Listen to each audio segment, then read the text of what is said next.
right in the comments.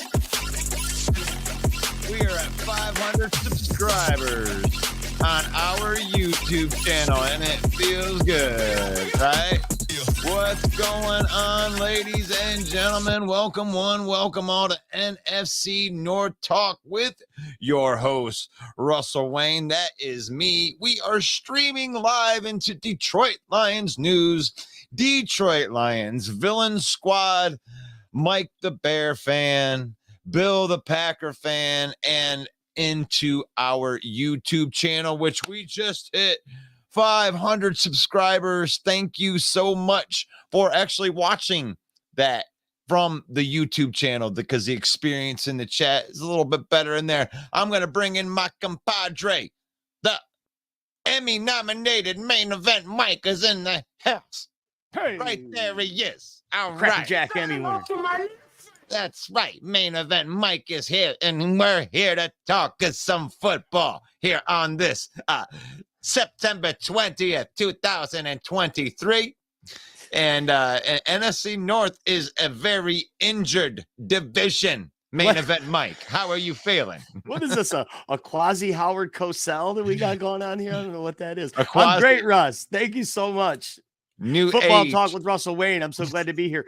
Main event hits 500 subscribers on YouTube. It's congratulations, my friend.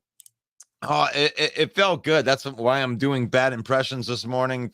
I mean, it's gosh, it seemed like such a long drag out to try to get that, but we appreciate everybody for watching over there and, you know, being on our YouTube channel, subscribing to our stuff, putting our stuff out there, because that's what makes the engine go right here. And I wrote down a bunch of stuff for the NFC North, and I don't know who you want to start with. We did a lot of Lions talk yesterday, so I figured we'd start somewhere else today and talk about these Packers dealing with some injuries as well as the Lions. A lot of offensive line injuries. Lukas VanNess was injured.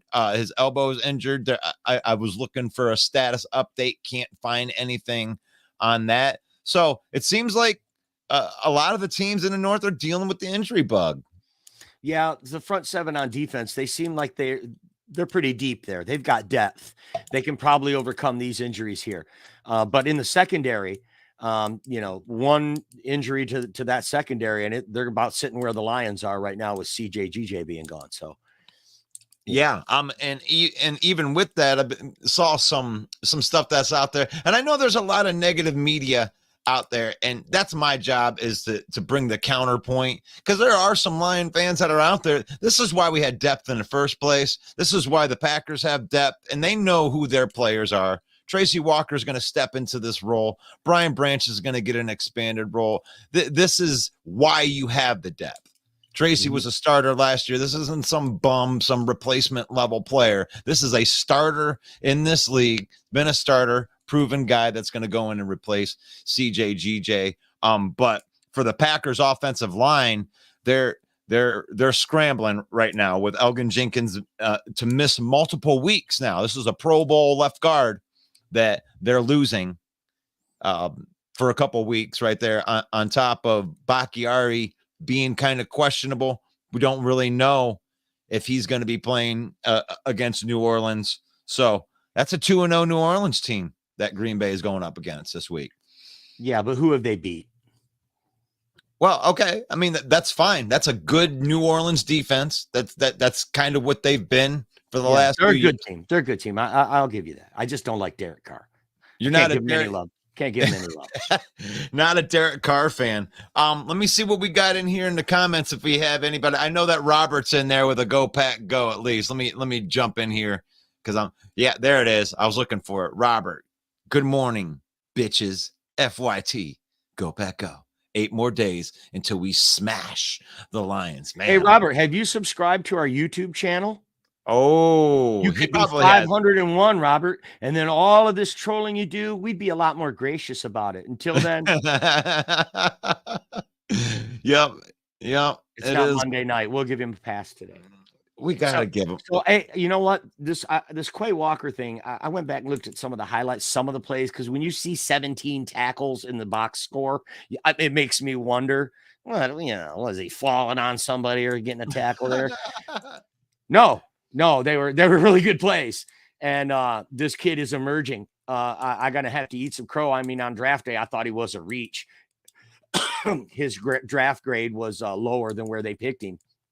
So, talking out of the side of my neck, I guess, because this kid's shaping up to be real good. If he can cure that shoving trainers and crying in the tunnel thing, he might have a long, productive career. Yeah, but I also put things out there that look at who the Packers have played. Have they played anybody yet? We don't even know if Atlanta's any good yet. So like they've lost, or they have lost to a team that's questionable, and they beat up on a team that isn't very good. So a lot of questions are going to be answered about this Green Bay team. They haven't really been tested yet from like some of the better teams and figure out what Jordan Love is made of. And this defense, 2 defenses in a row with, young ascending players, this is not a pushover team in the New Orleans Saints. You may not like Derek Carr, but they got playmakers on that team. They got wide receiver, Olave, that they just drafted in the first round. Seems like he's pretty good. They have a decent running game. I know that they're not going to have to deal with Alvin Kamara. Boy, did they get lucky. 3-game suspension. And on game 3, you don't have to face him. But So what do you think in there? Let me see what Robert's got in here. Let me see if we got in here. Terrible case. Terrible Cosell, but I love your energy. But I love your energy. This is Howard Cosell speaking at Madison Square Gardens. Robert Bertana, the Packer fan from the Lone Star State. Oh, we're trying. I say tank this year for QB. Let's get into that, man. That was the one of the things that I wanted to bring up for the Vikings. Now we're into a Vikings topic. Are they talking about the Vikings or the Bears? I don't know. Okay. You may be talking about the Bears. That's my quarterback. I will submit to you. We may be talking about the Bears, that we're tanking for a quarterback. And that's the other. Okay. The Bears are in full meltdown right now. Like, I'm looking through all the chats and NFC North, they're burning Fields jerseys. They're jumping off of the field. Ship is sinking, folks. They have given up on this guy. He is Jamarcus Russell reincarnated at this point. You actually traded first-round picks for a quarterback that wasn't as good as the quarterback you had in Mitch Trubisky. So, yeah, you're hating life. Maybe Caleb Williams is your answer. I mean, I don't know. Tank for the first pick. You got 2 first-round picks. The future's still bright for you, Chicago Bear fan, okay? I mean, even though it doesn't seem that way now, you may have to go through an awful season this year, but he did make the team better in certain spots.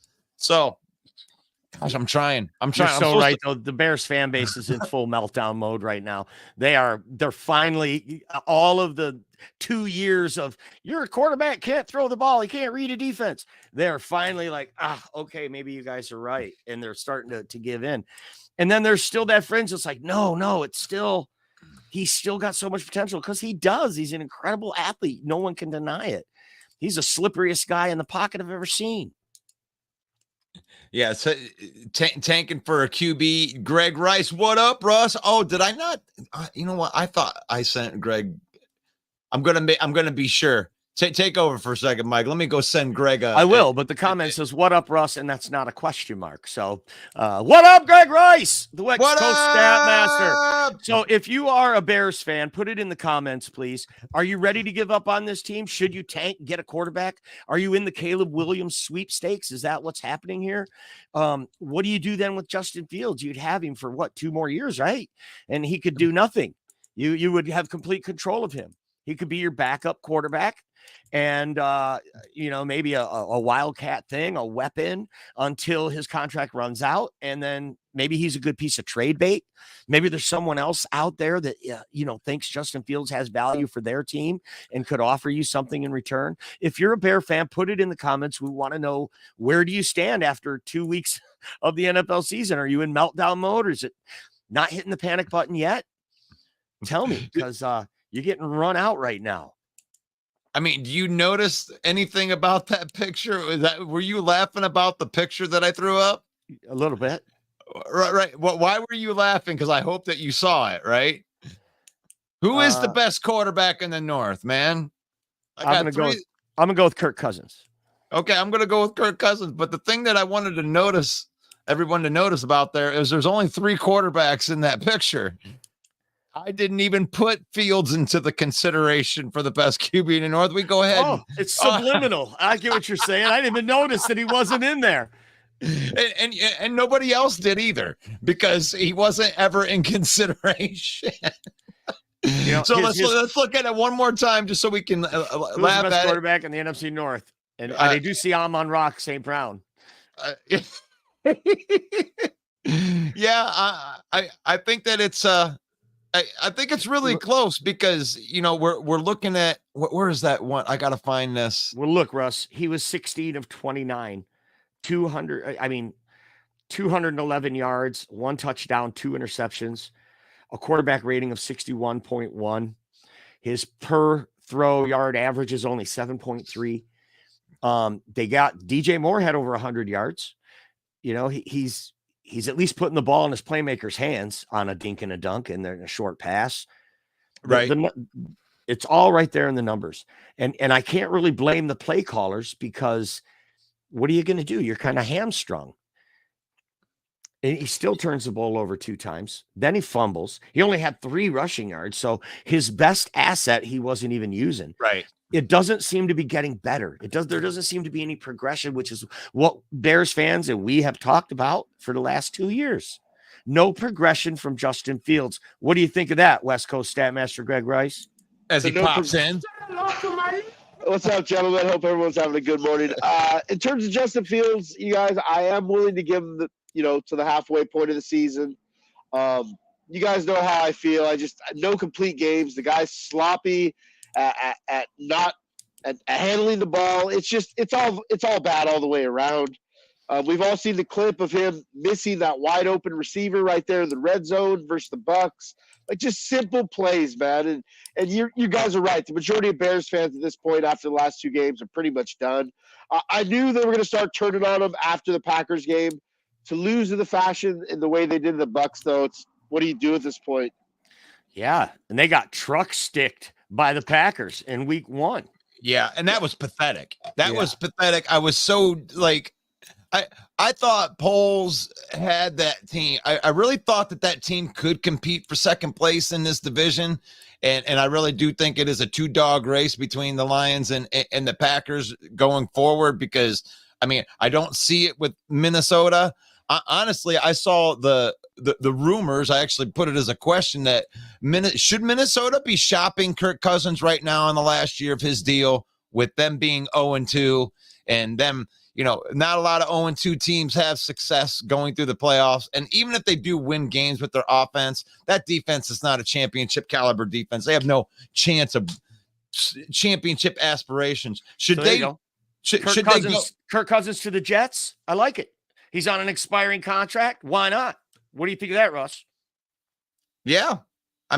That's the main team that you would think that would want to be after him, because, they did. What is the Jets record right now?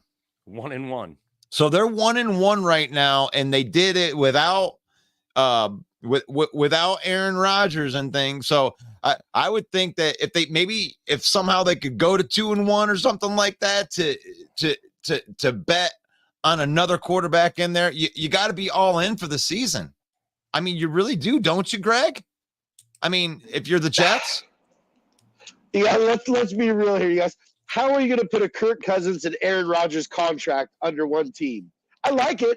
Kirk Cousins to the Jets, I think that'd make him a championship caliber team. How are you going to make this work, though? You make Minnesota pay it because Quezzy's that dumb. That's how. You give them enough draft capital and say, we'll give you this and this. And, by the way, this player who's young, whoever that is, because that's stylish now. And you say, and you pick up, we have this much money we can spend. You pick up the rest, and we'll take Kirk Cousins and give you all this. Absolutely could be done. Absolutely. Okay, it could. It could, but then you create a situation where, let's say the Jets do win. And my God, that franchise is desperate for a winning, just one winning season. And I get it as a Lions fan, but what if they do win? Imagine the situation you create. Aaron Rodgers. I mean, I'm assuming Zach Wilson would probably be part of any Kirk Cousins trade, but Kirk Cousins and Aaron Rodgers on the same team, that would be wow. No, it's here's two things. Here's two things that I want to bring up for the part of this trade. For one, Okay. Kirk Cousins is on the last year of his deal, so there's nothing to be like. It's not Kirk Cousins versus Aaron Rodgers because Aaron Rodgers is still the quarterback, and you're betting on Kirk Cousins for 1 year. They're not going to like bring him in and extend him or something like that. It's a Band-Aid, so that makes the value of it a lot less. Considering we're 2 games into the season, so you're not getting him for even a full year. So the compensation, if you threw a second-round draft pick and had Minnesota eat some of that money, then you can make that absolutely work because Minnesota's they should be in a panic right now too because they got a good offense and they did just sign guard Dalton Risner. How much of a difference does that make, Greg? Well, Dalton Risner is actually a very good, not very, well, yeah, he's an above average pass blocker.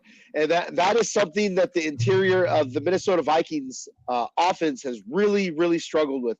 And you look at how that offense is designed, it really is a pass first offense that the KOC runs. So I think Risner is an upgrade there.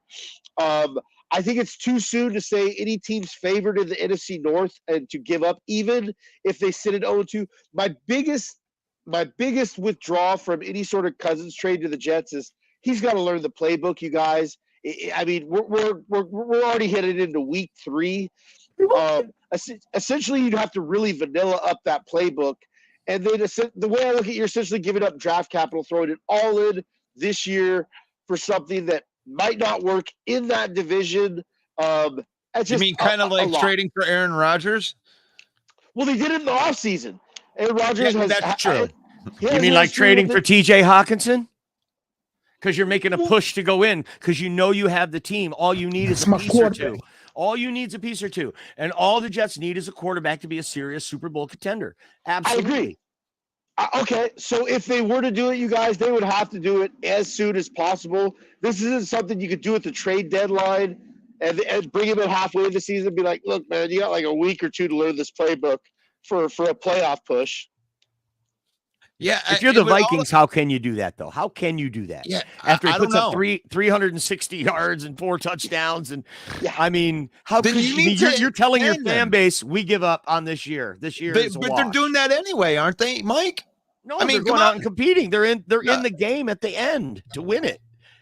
Okay, so now they're 0-2 and they're sitting there with a quarterback. They need to like shit or get off the pot with this guy. Like right now, Kirk Cousins has value. Like he's a good quarterback in a league, and you're not you extend him then. Like he's the only reason that you're in these games or even close to being in these games. Him and Justin Jefferson. Like, I mean, you gotta shit or get off the pot. Like Kwesi. What about Alexander Madison? He's not contributing. Yeah, to 3.1 yards a carry or whatever he's getting. Yeah.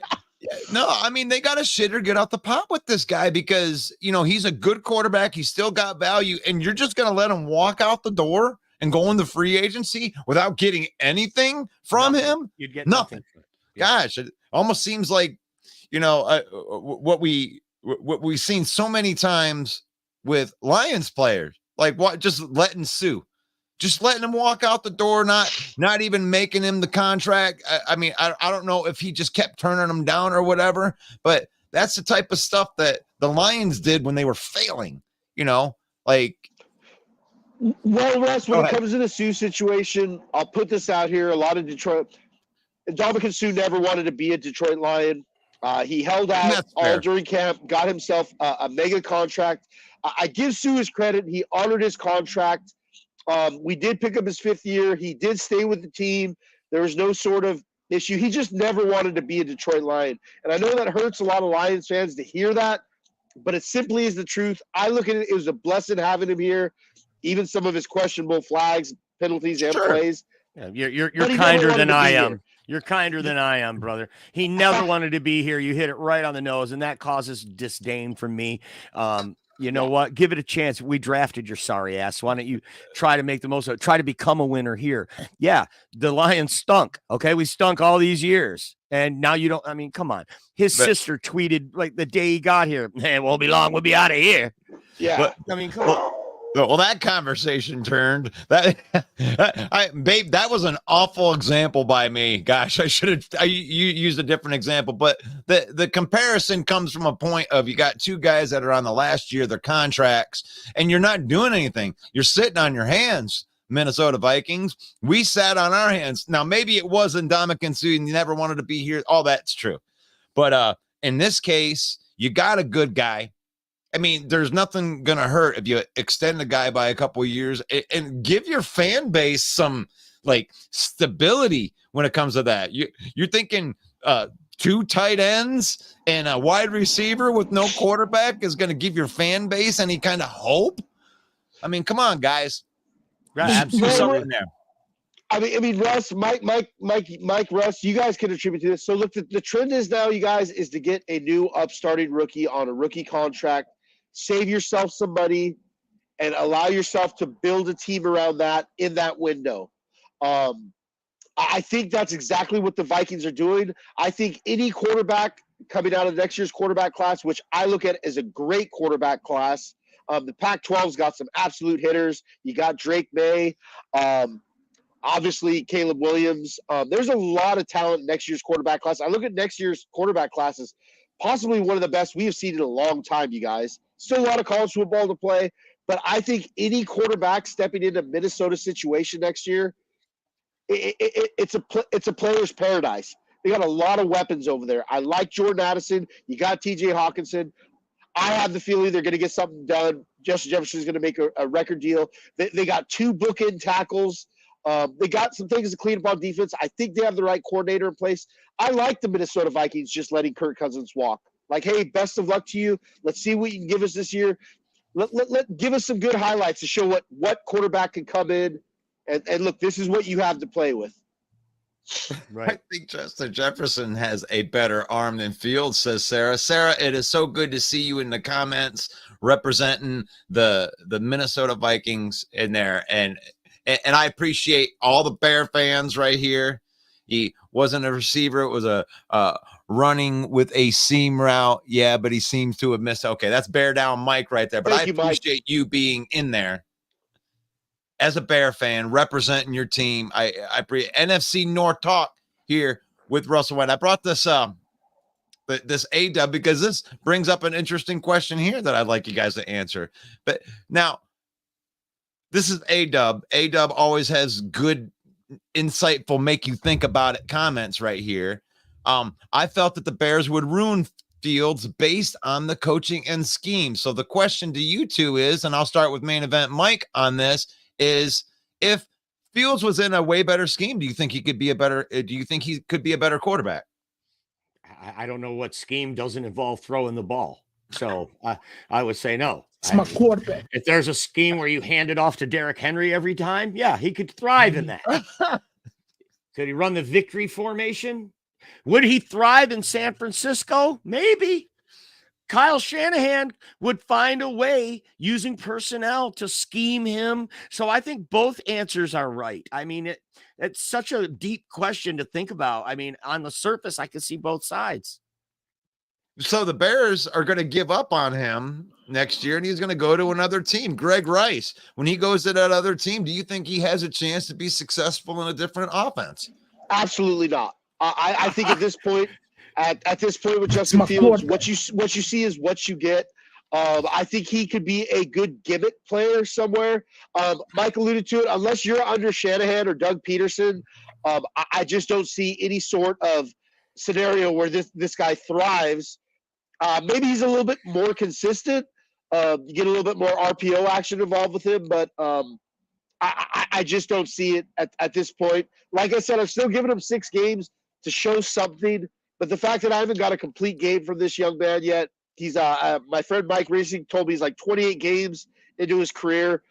You haven't seen that complete game yet. The kid has a fumbling issue. I don't even care about the interceptions anymore. It's just like, what do you do? Right. No, absolutely. That's a good call. So Sarah says that why would we trade Kirk? We're only one game behind. We lost 2 games due to turnovers. I mean, that's but you're 0-2. That's the thing, is you lost 2 games and you got Kirk Cousins on the last year of his deal. And this wasn't me. I didn't make this up, guys. I only go out and I regurgitate what I see that's being reported out there. And somebody, I can't remember who it was their old tight end, Kyle Rudolph had brought it up and says that they should absolutely be exploring a trade so that way they can get some kind of value out of this guy before they just let him go. You should. Did you say you regurgitate it? I regurgitate the information. We're like little baby birds. You're like the mama bird, regurgitating it into the information to us. Can I sign off and plug the show and interrupt you? Sure. See that Emmy on the wall, that Emmy nomination on the wall? It gives me the right to do that. It's the NFC North Open Mic, Monday nights at 7 p.m. Eastern Time. Be sure to come in and join the show. We take a bunch of roast posts from the groups and we roast each other. Bring your thin skin or leave your thin skin or something. Russell Wayne, Football Talk. Thanks for having me. Oh, gosh, Mike, thank you. Thank you for ripping me to shreds, too. I like that. I do. I like that when you rip me to shreds, because it shows me that, there's no discrimination on the show. Like, here you are all equally worthless. You all lost. Ain't no good teams this week. Vikings, you're trash. Lions, you're trash. Packers, you're trash. Bears, you're trash. You lost. We're going to be the king of this little teeny mountain known as the NFC North. We're 2-8. Come on, guys. Yeah, not good. Or 2-6. 2-6 in the division. Within a division. That's the whole division, even playing each other and everything. So, yeah. And Sarah, I know that you probably wouldn't want to trade Kirk, just being a couple games behind or whatever. It was just proposed by Kyle Rudolph, and I don't think it's that far gone. I mean, how old is Kirk? Is he like 34, 35 years old or something like that? Yeah. So yeah, he's getting. Russell, I really do struggle trying to find a scenario. Maybe the Jets, like you brought up, but I just struggle in a situation where a GM from anywhere in the league is willing to give up draft capital for just this season on a quarterback that is going to cost them an arm and a leg next year. Because you can't just trade Kirk for a day 3 pick early. I mean, it's just. Oh, no, you got to get the value. The contract is like, and this is what Sarah says, and we can talk through this and help her, because I like that she's asking questions, because there is a philosophy behind this. Why would you eat some cap space for the Jets? And I did not know this, but Kirk would only have a $10 million cap hit, which makes him way more valuable. My God, you could probably get a first or second round pick out of him. It would be a future one. Actually, they would be able to give up their first round pick, since they're giving up the second one for Rodgers now, since he isn't going to hit that thing. So you could get their next year's first round pick, I think, at that cap hit from the Jets, if they can make it work cap wise with the garbage they got over there. I'm not saying it's smart for the Jets or whatever, dude. I'm just saying that they're pretty dumb. I mean, they did bring in Rodgers and then get rid of all their young wide receiver talent for Lazard and Cobb. And so that was weird. They gave up on Mims. It looks like it was the right thing to do, but you gave up on Elijah Moore, who did decent for the Browns this Monday night. It was a bit weird, to say the least.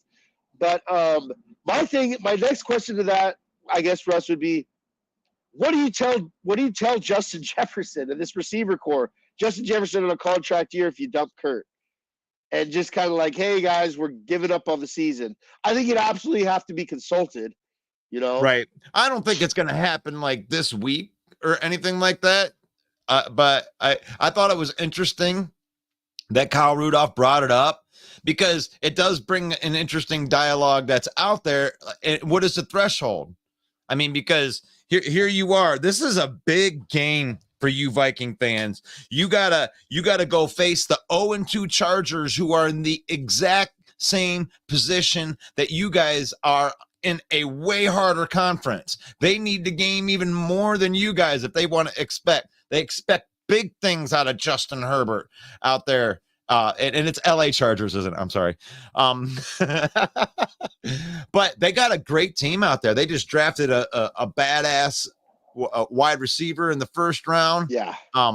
And Quentin Johnston, and they already got good receivers over there. Austin Eckler. Yeah. They were, there was a tweet that went out. I took a screenshot of it, Russ. So the Los Angeles Chargers have put up 58 points, have no turnovers, and are sitting at 0-2. The only team, I think I read, the only team in NFL history to do that. So, I mean, is that not like the Lions like? I think it's Vikings like. Yeah, it is Vikings like. I mean, they go out, they have these explosive offenses that can score on you at any time, but they can't stop anybody. Yeah. Which is crazy, though, because at least in the Vikings, you look up and down their roster and you're like, okay, I get it. But then you look at the Chargers, and they got one of the best edge combos in the league.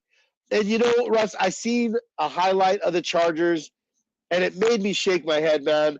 So Brandon Staley, this defensive guru, there was a play where in week 1 where Khalil Mack was out on an island versus Tyreek Hill.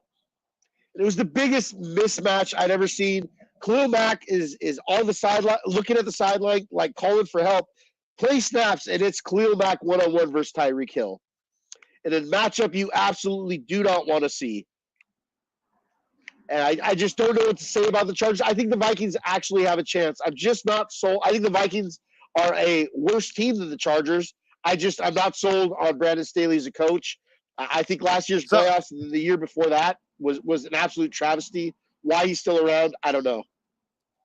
And it's a very, very interesting matchup. You got two teams, because really this is the season. Yeah. This is a bit this. You can't go 0-3. You can't go 0-3. Yeah. I agree So wholeheartedly. Either Russ. one of these teams, it's like, and I know that both of the locker rooms are in there giving the rah-rah speeches saying, hey, look, if we don't win this game, it's going to be very, very hard. And I'm sure whoever loses will be like, oh, well, we're going to go out there, we're going to do better, we're going to go back to the drawing board. Yeah. And but no fan base wants to see their team go down 0-3, and there it is right there. Vikings versus Chargers. That's a really, really big game. Let's move into the Bears. The Bears, I don't even who the Bears playing this week. Kansas City. 13-point underdogs. Well, I will say this, Russ, if you're a gambling man, the Bears are so desperate right now, you guys, for anything. I talked about this in a chat with some other Bears fans. If you're a gambling person, this is going to sound a bit crazy, but I'd actually take the Bears to cover that spread just out of desperation, just out of everything on the line. Give me something. I could see the Bears covering the spread and losing maybe by a touchdown or a touchdown and a field goal. I just as desperate as they are, as bad as Justin Fields is, I think they scheme up some sort of game plan to at least cover the spread. I have to agree with you. I usually like to take counterpoints on that, but you just hit on one of my philosophies when it comes to doing point spreads. This is the NFL, guys. 72 point whatever. I don't know if it's the actual number, but 70% of the games I would guess they come down to this one score thing, because the parity in the NFL is so tight and the teams are so close that most of the games come down to one possession or some kind of one thing game. So anytime I see a point spread that's like above 10 or anything like that, immediately my red flags go up. And that's a smart betting. If there's a strategy that's out there, look at that matchup. Honestly, I still wouldn't take the bet. I wouldn't go put money on it, and I wouldn't tell anybody to go put money on it, but I wouldn't kill you if you did. I wouldn't say that you were stupid if you took those points. I just don't think. I think the Bears are just bad. and this is a perfect trap bet for you to go out there and take those points and take the Bears and just have Patrick Mahomes put up a career, one of those Mahomes things, and making Sky Moore have 3 touchdowns and have a breakout game or something like that. I could see that against the Bears defense. They don't have anybody to really match up or stop Mahomes with Gordon out for the season and everything. It's like, I don't know if he's out for the whole season, but I know that he's injured reserve. So there's that. So let's go into the Bear. I mean, if you're a Bear fan and you actually think that you can cover that spread, I'd like to hear from you.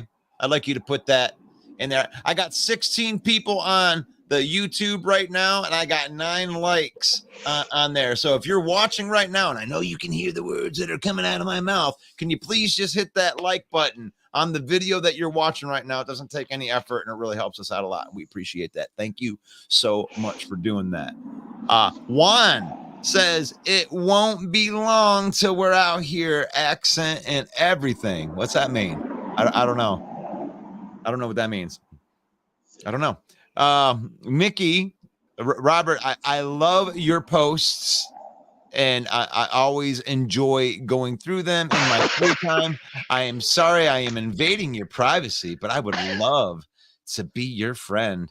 I hope to see you in your text friend request from you really, really soon, Nikki. Oh, Robert, you're getting trolled. You're getting trolled by the fake. This right here, Nikki is actually a 350-pound dude.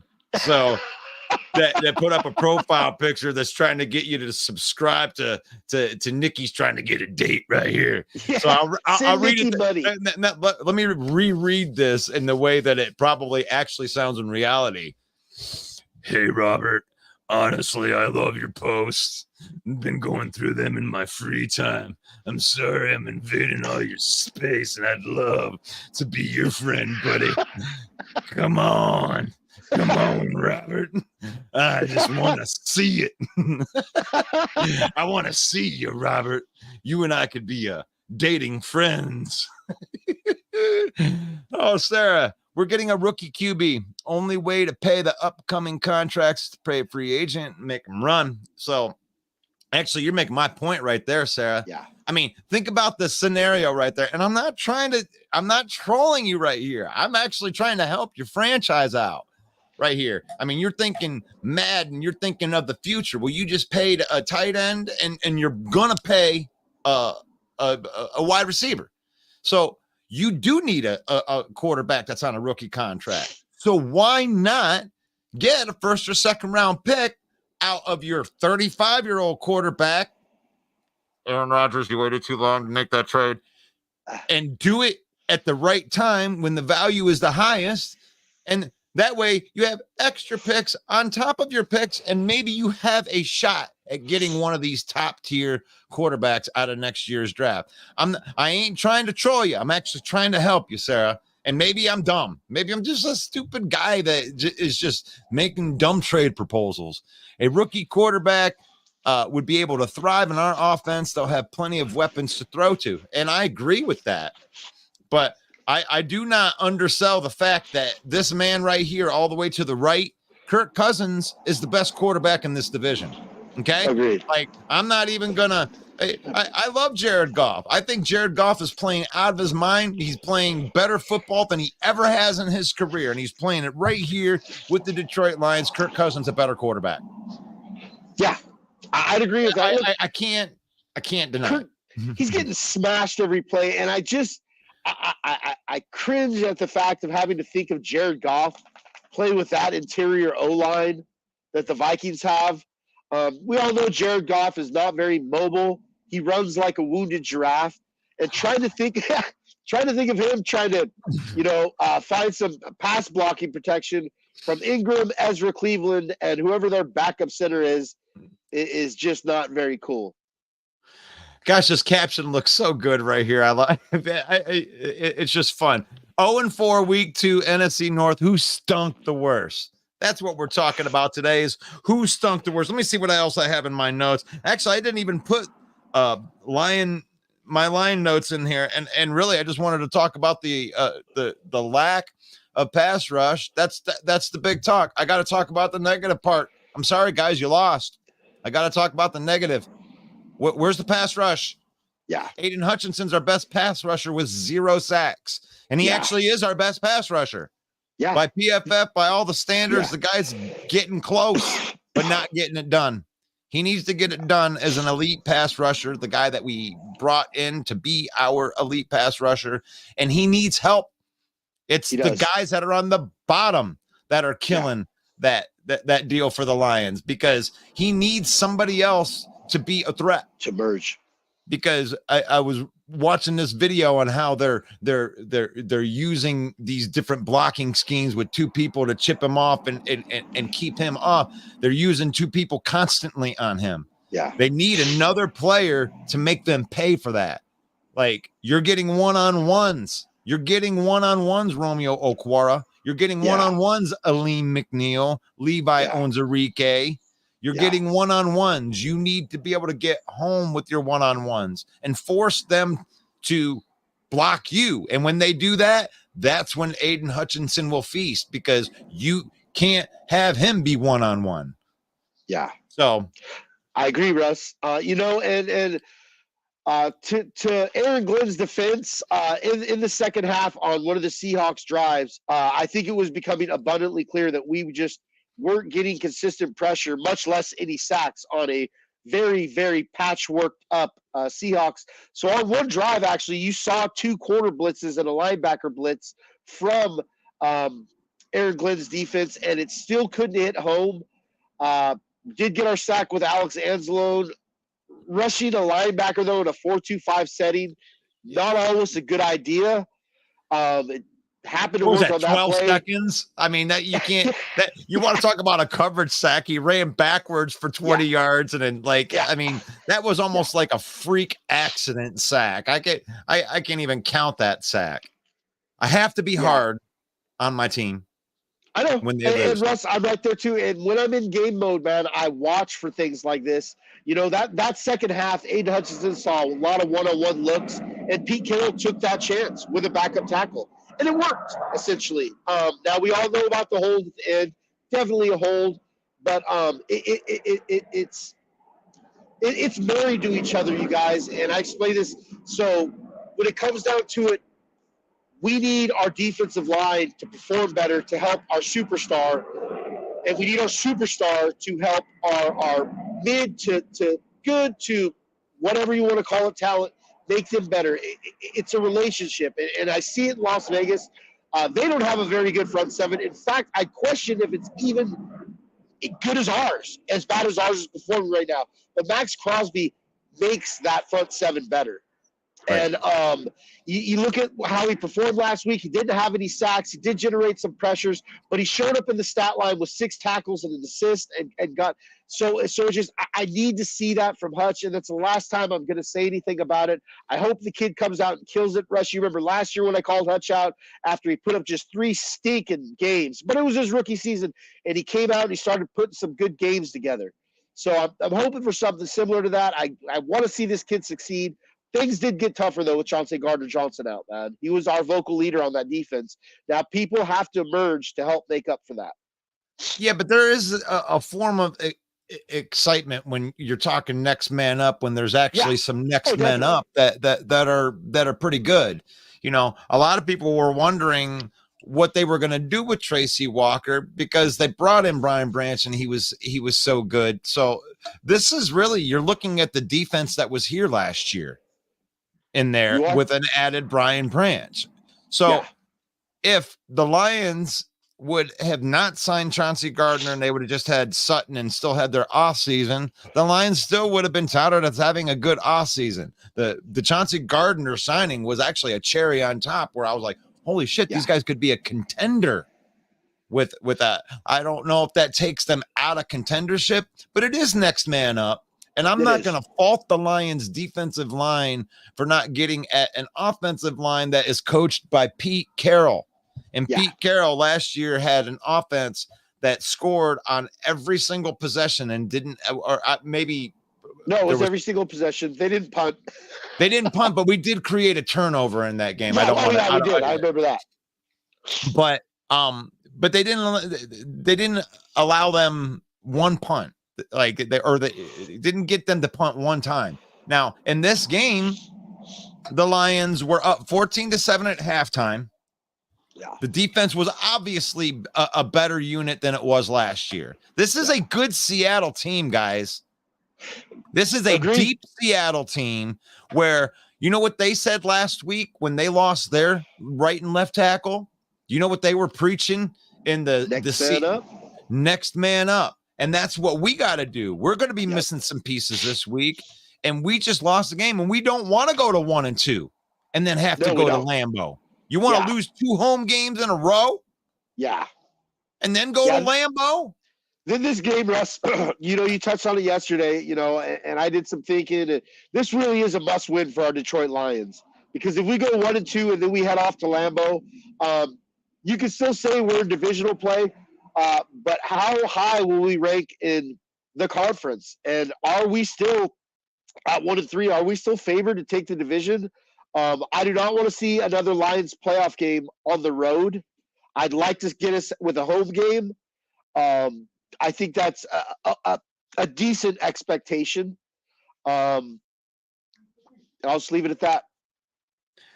Kneecap said 2020 Lions pressure was 10.7, and that was abysmal. Yeah, the Lions have not been good. And the thing is I go from year to year. The Lions defense was better against the Seattle offense than it was last year. Yeah. The team has gotten better. And to tell you what, you can't turn the ball over, guys. You can blame Aaron Glenn all day long. I'm sorry. But you're up 14-7. You get the ball to go up 21-7 at the half, and you fumble the ball in the first place. You give them a 20-yard field, and then they score. You can't blame that all on the defense, because they were doing a decent job.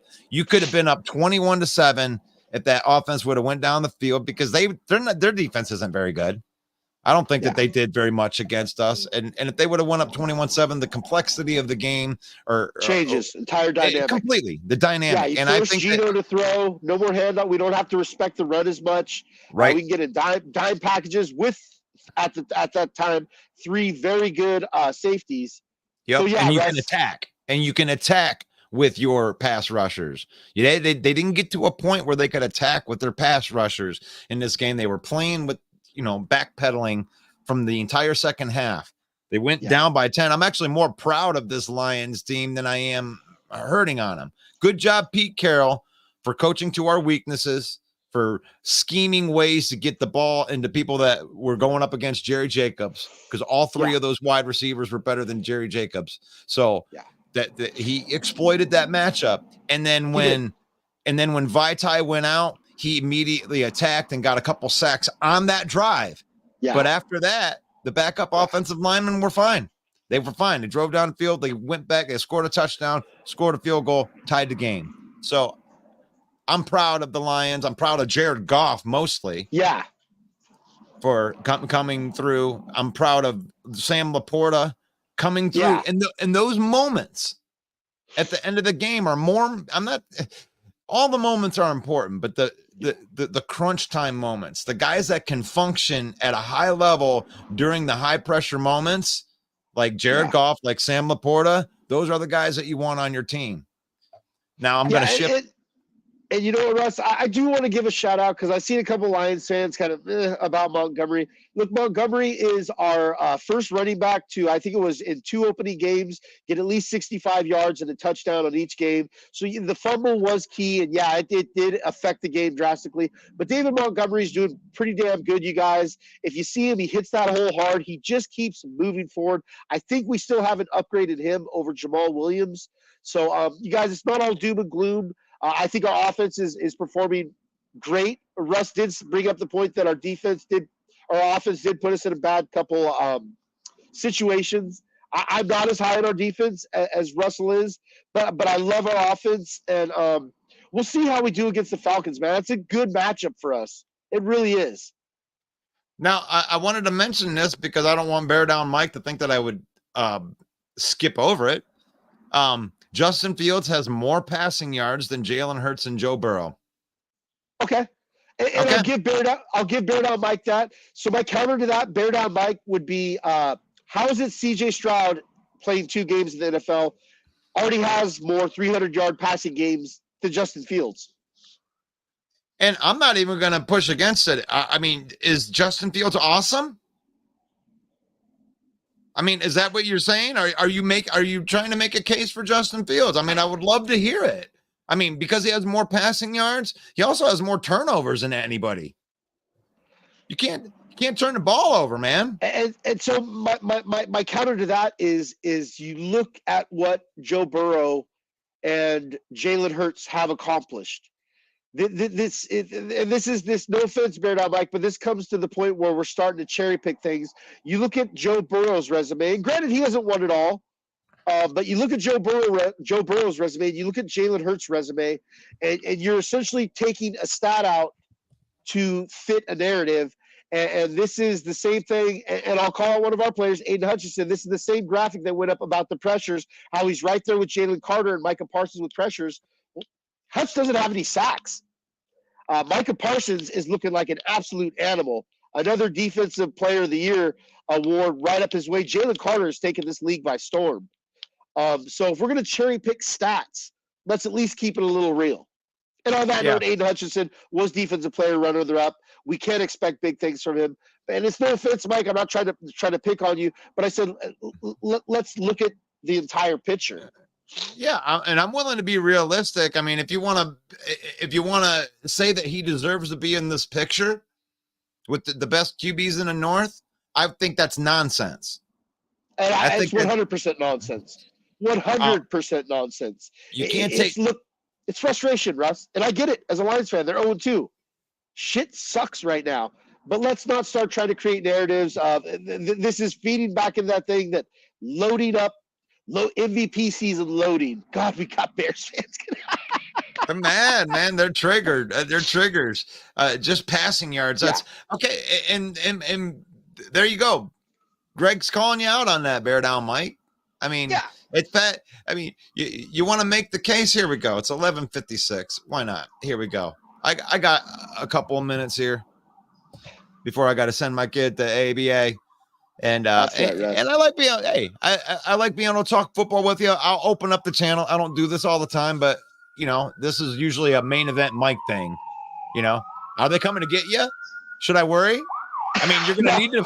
These guys are gonna need to pop on the show. I think Greg Rice is about ready to get arrested on the West Coast. And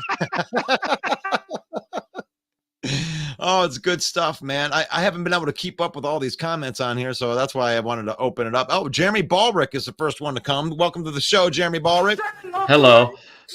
You said the first part, but you didn't read the second part of that statement because I didn't want it to get cut off by YouTube because they limit your characters. In 2020, we had a 10.7 pressure rate. In the last 2 weeks with a better roster, and you can't tell me this isn't a better roster than 2020, we got a 5.7% pressure rate. That's all on Glenn. Yeah, I agree. I agree. The defensive line's performance, the thing I'm most scared of, and I spoke to this about a good friend of mine, Chris Schilling, is this defense right now, and I'm talking about the second half performance against the Seahawks, is giving me deja vu of what it was last year. I hope to God I'm wrong, because if it's like last year, then it's gonna be shootout city. Last year, our pressure rate was 28.9, which was number 1 in the league. We had more pressures than any other NFL team. Granted, we didn't get the sacks, but that's because there wasn't anybody opposite Hutch until after week 9. Yeah. We got healthy at week 9. It's fool's gold. Aaron Glenn is not a good defensive coordinator. The yards every year given up per game shows it. Well, I'm glad that, man, I don't even need to have the other teams on here to shit on my team. I got Jeremy Ball right here to shit on our own team right here. Greg Rice. and Greg Rice.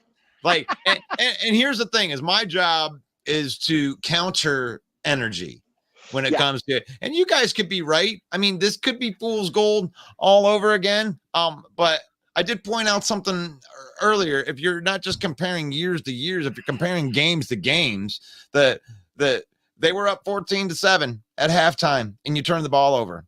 I mean, I can blame it on Aaron Glenn all that I want, but I guarantee that he would have called a much different game if they had went up 21-7 instead of fumbling the ball and making it 14-14.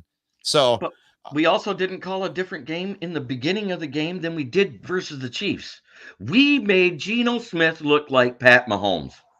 We did. maybe in the second half. No, the whole game he was completing passes because all he did was put a man in motion, watch for the cornerback to run with that guy, and as soon as he did, he goes, "I'm targeting Jerry Jacobs. I don't care who's on him." Yeah. He didn't miss very many passes, Russ, like at all for the entire game. But Geno Smith looked good. But my counter to that is that's part of the strategy that was working at 14-7 because they weren't giving up big plays. They weren't giving up touchdowns. They were giving up short plays. They were playing way off the line of scrimmage. They were making it so Geno Smith couldn't kill them with the long pass. They didn't give up long plays. It reminded me of a Joe Barry defense. No, that's a bad. You know what? This is 2 games, and I really, to me, I want to see how Aaron Glenn responds to this. I'm not willing to jump off the boat quite yet on it. I'm definitely looking at him now because I'm looking at Brad Holmes as doing a good job. That's in my mind. I feel that he's done a good job, and it's not a talent issue anymore. No, that isn't what I'm saying. It's a defensive coaching issue. That's our talent is good. And the fact that they were overcoming that in the first half is a testament to the talent on defense. The coaching of the defense in the second half was abysmal. He made no adjustments. He did the same thing. We were doing soft man coverage, not press man coverage, sitting way back. And then on third down, we'd go to zone and they'd carve us up underneath. Because we did that same soft zone that Joe Barry does, where the receivers are anywhere from 5 to 15 yards off the line. Muted, Greg. They did get a couple more than a couple. They did get a few third and longs on us, you guys, and those are absolute heartbreakers. When you need to get off the field, Russ, it seemed like we couldn't, and it hurt. There were times that we did get off of the field. I'm actually proud of this team more than I'm hurting on them because it was the turnovers and I don't even blame Jared Goff for the turnover for the pick 6. I mean, he got hit as he thrown. That guy was 3 yards away when his arm moved. I'm not going to go there. He threw a bad pass. He did throw a bad pass. But it's under duress, and he 3 yards away. I mean, he was 3 yards away. He was still by the guy that was trying to block him. Matt Nelson's not good. That's all I got to say. Yeah, definitely when he got injured right there. Yeah, well, Matt Nelson was one of our highest graded players. I mean, he shouldn't have been, not from what I saw. I mean, it is what it is, man. I just keep it real when it comes with the actual stats. Everyone says our backups were awful. Jared Goff did not get hit. That was a bad pass. Okay, he may have not gotten hit. I was going off of what main event Mike said on the deal. I was just thinking that, wow, his streak was over when it happened. I was like, oh, shit, there's the streak is over. But, like, I can crucify him over it, but this is game 2. You know, I know. I think that I'm really not happy with these defensive stats overall. If you look at 2021, we gave up 379.8 yards per game. And we just 2022 played 2 best offenses in the league. I understand. In 2022, it should have got better, right? We had better talent, correct? Right. We didn't. We got worse. It was 392.4 yards per game. This year, granted, it's less because we're finally stopping the run game. It's the passing game we're not starting. We're only giving up 86 yards passing. We're giving up almost 270 yards in an average. And that's with Geno Smith throwing for 343 and Pat Mahomes not, which is fantastic. But you got to admit, his receivers were booty cheeks. They were booty cheeks, but Pat Mahomes was 0 for 7 on third down, and it wasn't it wasn't all because of the receivers being booty cheeks. Guys make plays or they don't make plays. Like I understand how it works with narratives as we bring A-Dub to the show. What's up, A-Dub? What's up, fellas? I like having your voice of reason. You're a voice of reason for Green Bay Packer fans. We're upset, as a lot of the teams are in the NFC North with losing. We all should be upset. We all sucked. We lost. Mm-hmm. I mean, and as a matter of fact, I think Green Bay fans have more right to be upset than we do because they were leading 24-9 to lose 25-24. I've said it. We've said it about that Dallas game in the wild card game, and I'll say it right now. You cannot afford to be up by 2 scores and not score in the second half. Yeah, that's the truth. And I wanted to ask you a couple questions. Do you know anything about the VanNess injury? Do you know anything about the Jenkins injury, your injury fronts? Are you looking to have any of those guys on Sunday against the Saints? There hasn't been any major updates on that stuff just yet. Probably will know something by today when it comes to knowing who's going to be available and who's flexible. They'll eventually come out today. Did somebody? It sounds like someone's getting shaken up in the back room by that man. Do they owe money? They didn't pay their tab. Did you hear all that commotion in there, Jeremy? Somebody just dropped something, but it's okay. But like I said, as far as the injuries to our team, we won't know much of anything till today.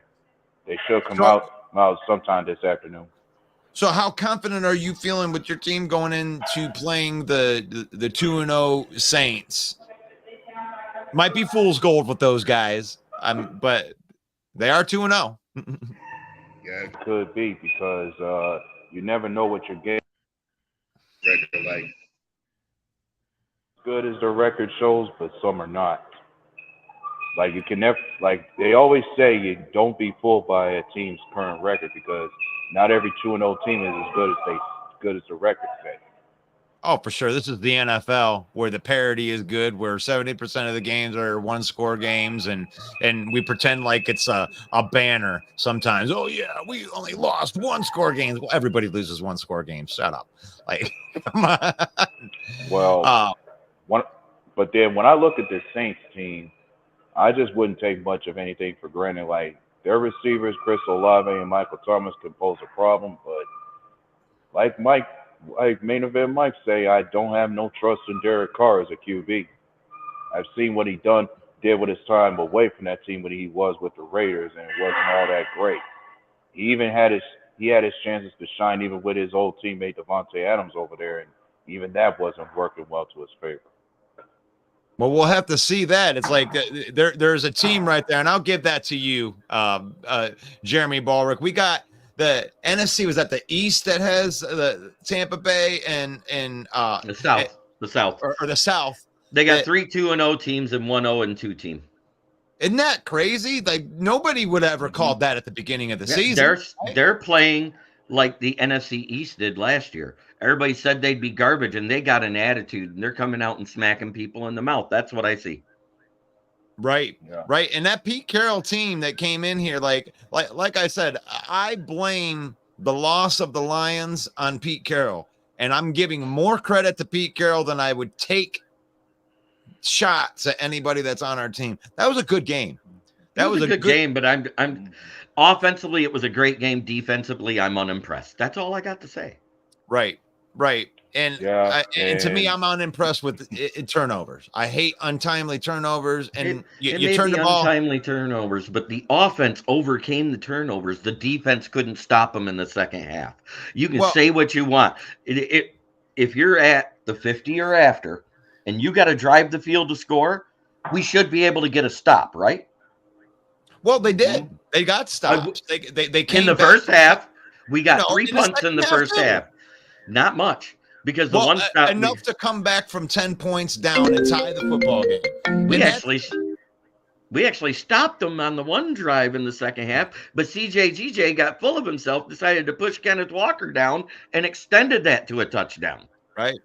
Yeah, you got to stay poised. You can't turn into Quay Walker because you hate that. You hate looking at that, and you have nothing to do but to point at that player. And it's a damn shame that Chauncey Gardner got injured, but that was a really, really dumb play.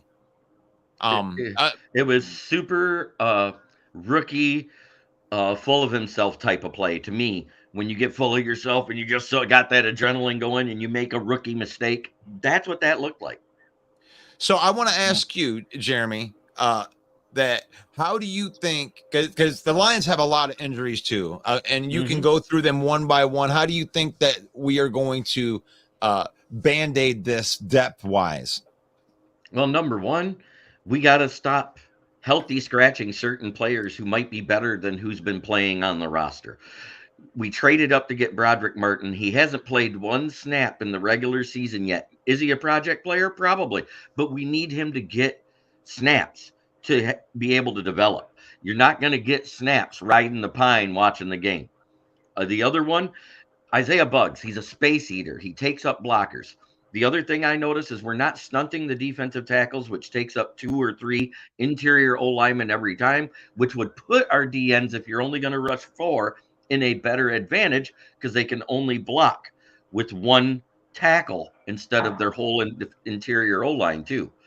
When you got 5 on 4, because you're not blitzing enough at 5.7%, you got to use your tackles the right way. And that's why I say we miss Todd Wash more than anybody thinks, because the guy that we got dialing up the D-line pressures, he's not dialing it up. Right. They definitely need to make some moves on there. And hopefully this week in not Atlanta. Is it Atlanta? Who are we playing? Yeah, Atlanta at home. Atlanta. God, they get me. I do all these damn teams. I completely. Yeah, you guys just played Atlanta. Now we play Atlanta, and I think they can get it done. I think Atlanta is gettable if they can stop the run like they've been stopping the run. A-Dub had brought this up yesterday. I like that call. And that they can stop the run, that I think they will be able to dial up pressure and they'll be able to frustrate Desmond Ridder. But if they lose that game, they're in trouble. Going 1-2 into Green Bay. Are you kidding me? I don't want that. But let's see. Brandon McCabe, I actually write for a periodical, and I'm in the process of being credentialed to go to the Lions games. So you can say what you want. I know what I'm talking about. I've been doing advanced defense analytics for the last 4 years. So you can say what you want. Wow, what is this call out for, Brandon? I love that. I love to hear your guys' credentials and acting like you have the insight on the team. Saying what we do and what we don't need to do is just amazing, man. It's a circus sideshow. Now this guy doesn't even know how we play this week. God, I misspoke, guys. Wow, I misspoke because I deal with all NFC North teams, and the Packers played the Falcons last week, and I misspoke on who the Lions played this week. Wow, Brandon. You know what my credentials are, Brandon? I don't have any credentials. I don't need credentials. I'm just a douchebag with a podcast that loves talking football, and I've never said that I was anything other than that. So if you don't like the show, you don't have to watch the show, but thank you for watching the show. Somebody tagged him to come in and watch it so he could come in and talk shit. I love it. Go ahead, talk shit. Go ahead and talk shit. And you can rip on me, man. I'm just reporting the stuff that's out there, man. I ain't pretending like I know anything. And he might be talking about you. Right. He might be talking because you pretend like you know things more than I do. Well, actually, you probably do know more stuff than I do. But anyway, I think that benching healthy nose tackles because of Fox replacing Capers, right? Capers is always. Capers is always a 3-4 guy. 3-4 is 3 down linemen with 1 nose tackle. 4-3 is 2 nose tackles. So the fact that you're saying this makes no sense. Yeah, I think nose tackles are a lot of people put them into being the 3-4 middle, and then you just have defensive tackles that are your 4-3 guys. I think some people subscribe to that, but I understand what you're saying right there. What up, Russell? NFC North. Yep, that's what we do. Ass. I don't know. NFC North is ass this week. Ass. Phantom J. NFC North is a complete joke at this point. Yep. So I'm sorry, I'm a little bit out of my groove. I don't. Let's see. A-Dub, it said, I think the Bears ruined Fields based on coaching scheme from earlier, and I wanted you to answer this, Jeremy. Do you think that Justin Fields could be good at a different team after they leave the Bears? I think he's mentally damaged goods at this point. He has as many touchdowns to his own team as he has to the other team. His QBR against after 2 weeks, his QBR rating is a 0.2 is 23. If you add 100 to it, he'd be a decent quarterback, but it's still a 23. So I'm guessing by that answer that it's no. No, I think about this. No. CJ Stroud has played 2 games and he already has a 300-yard passing game. Fields does not. So, and here's what Robert says right here. Let's go. Oh, okay. You want to make I'm sorry, A-Dub. Go ahead. Have a comment on Fields. I was going to move on to Robert, but go ahead. The reason I did bring that statement up and ask that question was like, I felt like when I watched Fields, I felt this kid, the athleticism is there that he could be a good athlete in the NFL, but he's just not in a good system with the Bears. Like, he's just not being well developed as a QB should be. That's the reason I feel like he's regressing or failing out there. He's just not. So what do you think? So do you think that if he got, let's say like Sean Payton picks him up next year and they bounce Russell Wilson and they try the project, do you think that he could be successful with good coaching?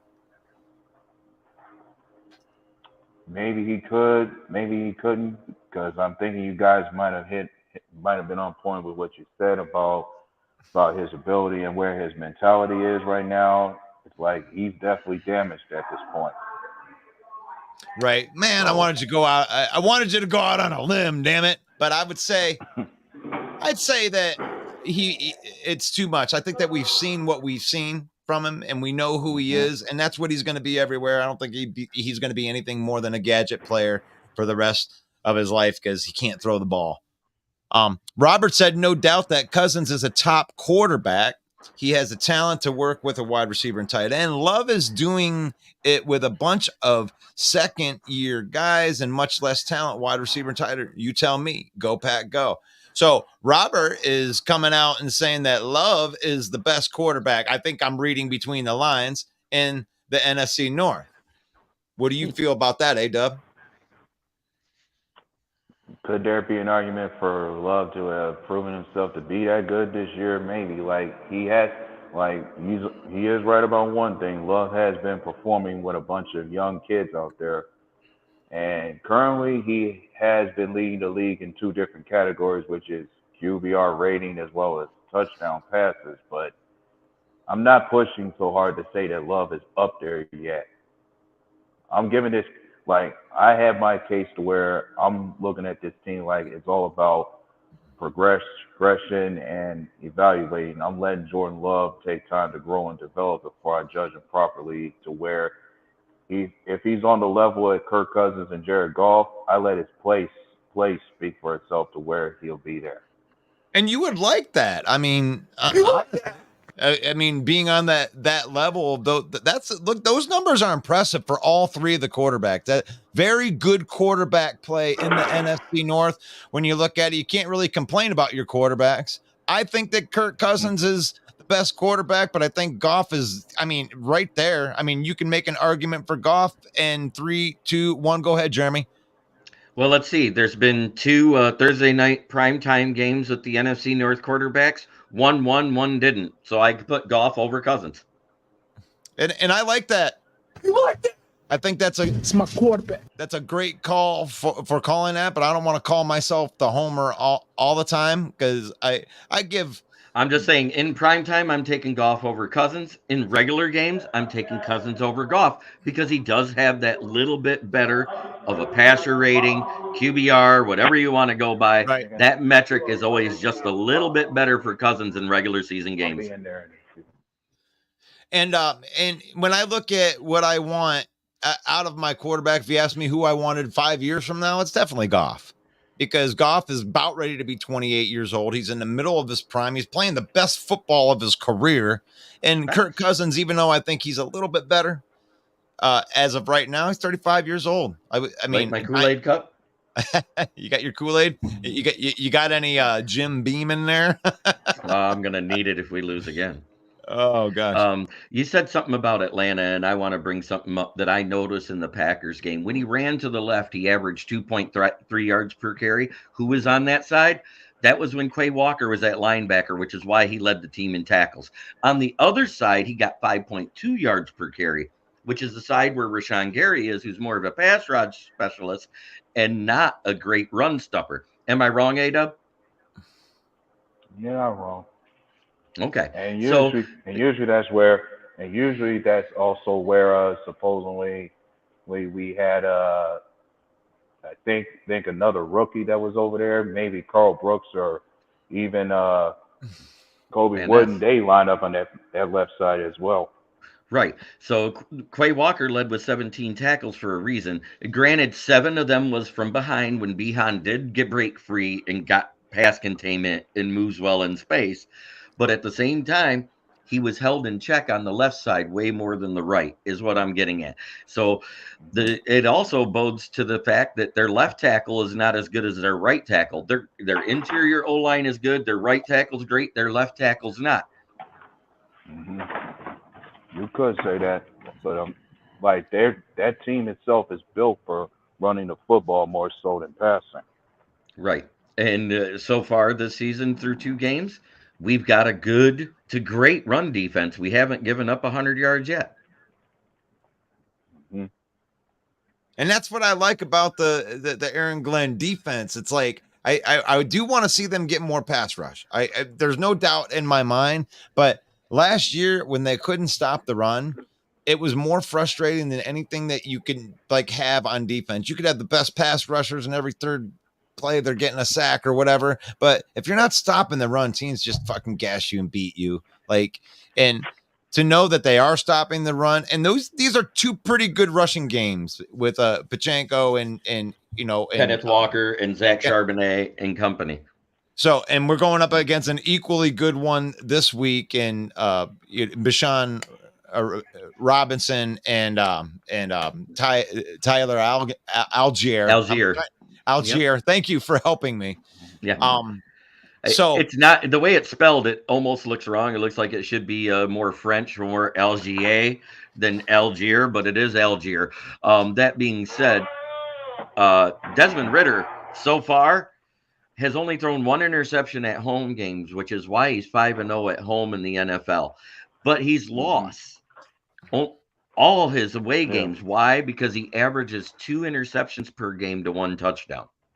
Yeah, some people really struggle with the crowd noise and anything. Not everybody can do that silent count thing. Well, but definitely when you speak of interceptions, we did drop more than a handful in that game. Right. And Kyle Pitts, great move the chains guy between the 20s, but once he gets in the red zone, he's Julio Jones part 2. He's allergic to the end zone, can't catch one unless he's away from overseas.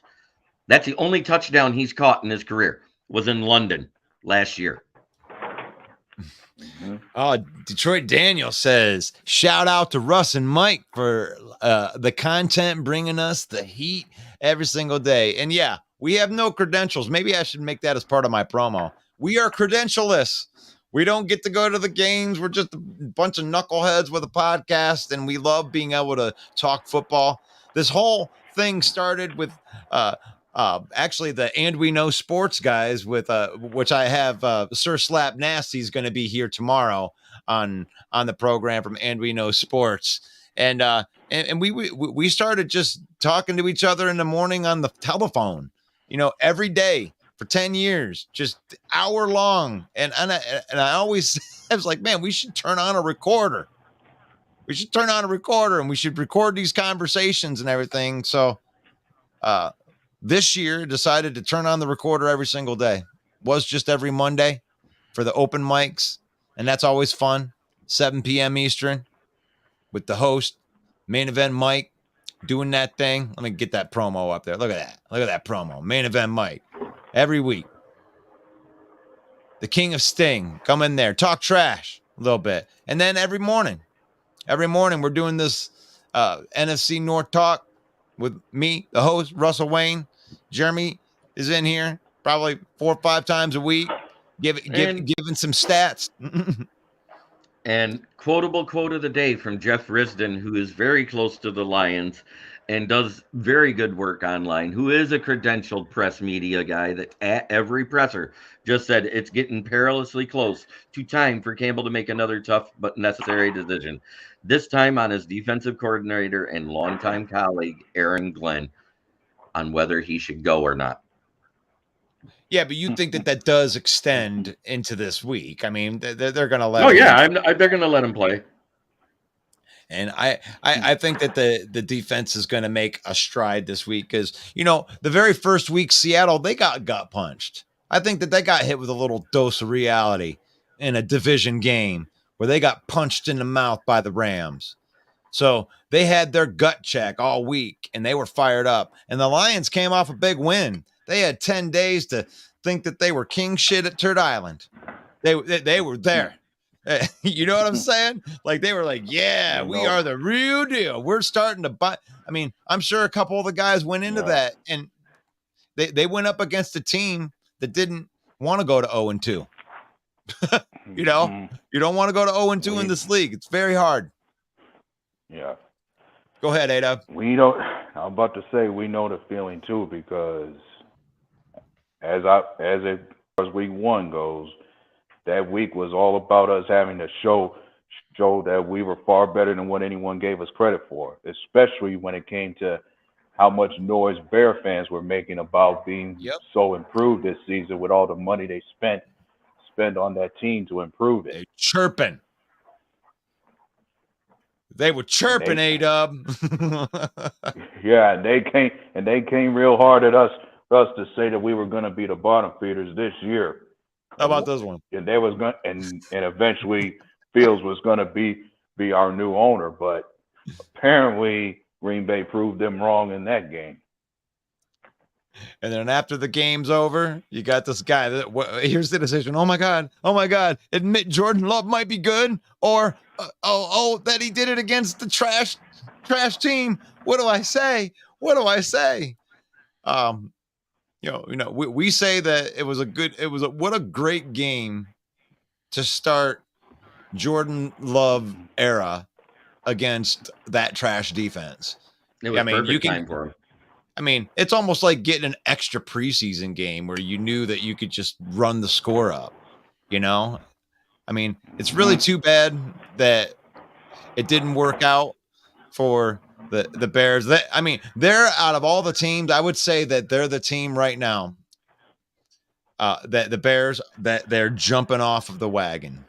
They're jumping off the Fields train. They're jumping off the Bears train. They're already saying, suck for Caleb Williams. It's already there for that. I don't think that the Vikings are quite there yet. I think that a bad loss to the Chargers might put them there. I don't think a win or a loss is going to destroy Lion fans. I don't think a win or a loss is going to destroy Packer fans. But I think after week 4, after it's done, right? When we get week 4, whatever happens this week happens, and then we get into the showdown in Lambeau. Who's going to be the one? Who's going to be the one that's left standing? Yeah. We're going to bite a kneecap off. I don't know. These are the Packers for real. I think that you will really find that out in week 4, because there you go. The division on the line. This is going to be an interesting week. Like the next 8 days.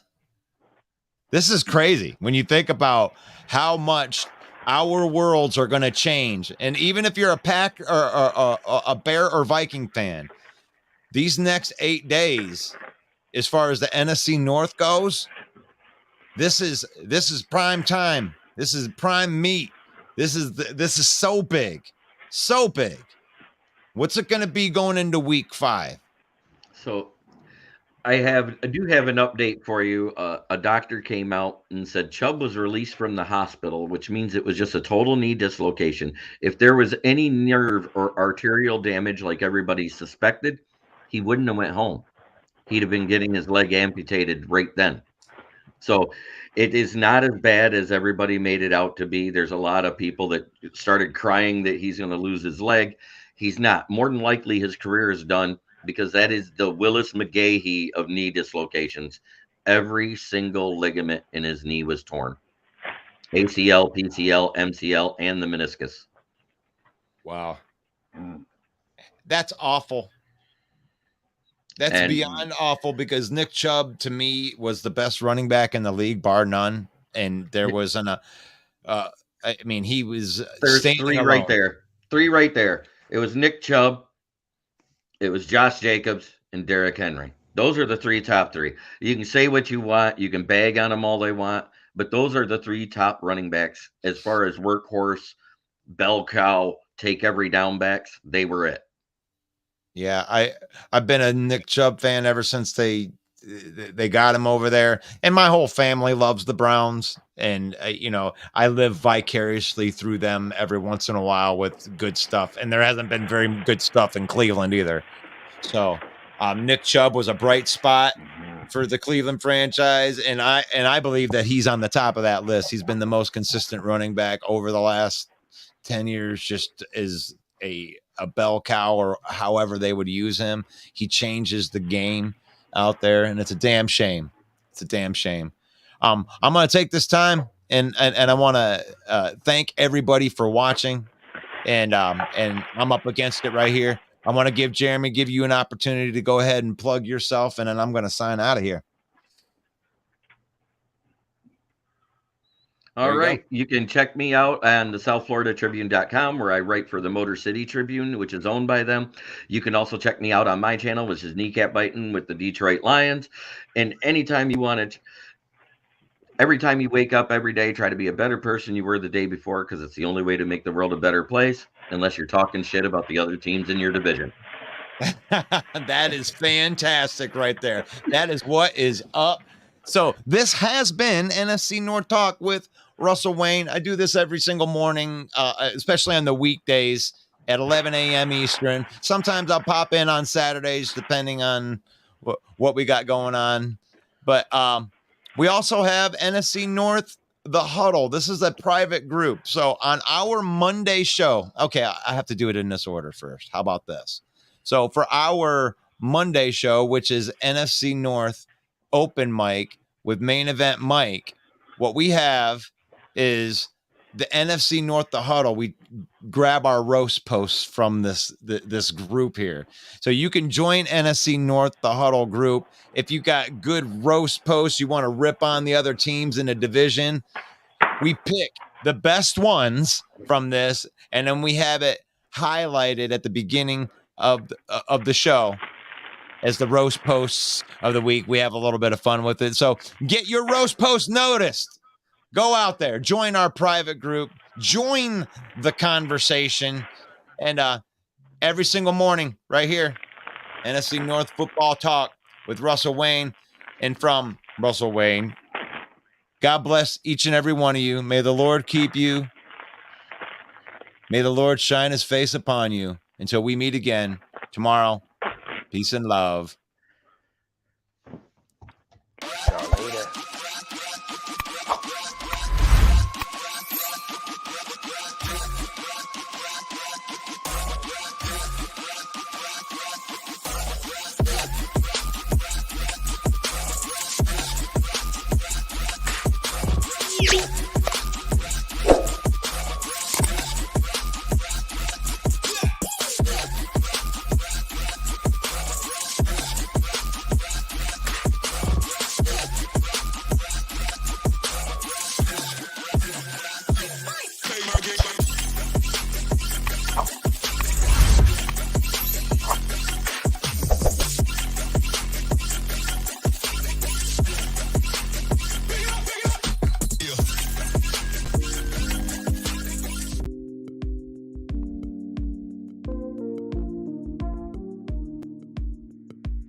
like to thank everybody for watching today's broadcast.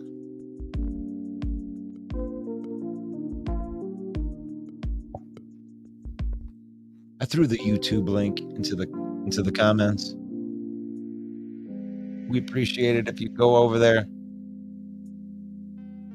like the broadcast on YouTube, and give us a subscribe. That would be awesome. Thank you so much for watching today. Who do you got? You got the Packers. The Packers are going to be facing the 2-0 New Orleans Saints. Who do you got? You can throw that in the comments. Bears are playing the Kansas City Chiefs. They're getting 13 points. You think the Bears can get closer than that?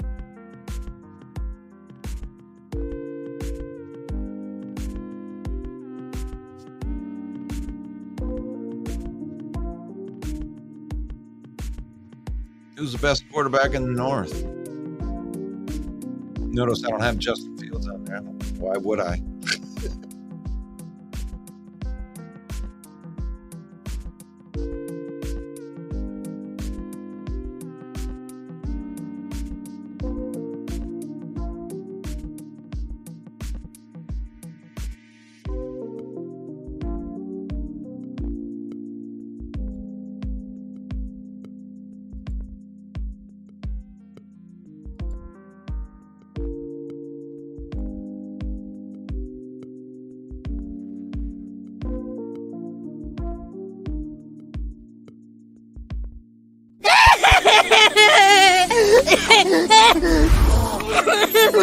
It's not fair. They were so happy.